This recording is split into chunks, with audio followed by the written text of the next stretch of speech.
Mula Cagayan de Oro, dumako naman tayo sa may Jensan dahil 3 persons of interest tinututukan sa pagpatay sa babaeng graduating student.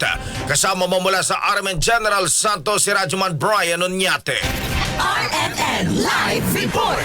Tinututukan ngayon ng kapulisan ng General Santos City Police Office ang 3 person of interest kaugnay sa pagpaslang sa 21 taong gulang na graduating student ng Mindanao State University General Santos na si Miyuki Kim na natagpo ang patay sa loob ng kanilang bahay sa may Purok DBP, Barangay Apupong noong Disyembre 8, 2025. Ayon kay General Santos City Police Office Director Police Colonel Nicomedes P. Olivar Jr., kinumpirma niyang naimbitahan na ng pulisya ang 3 person of interest para sa verifikasyon at mas malalim na investigasyon.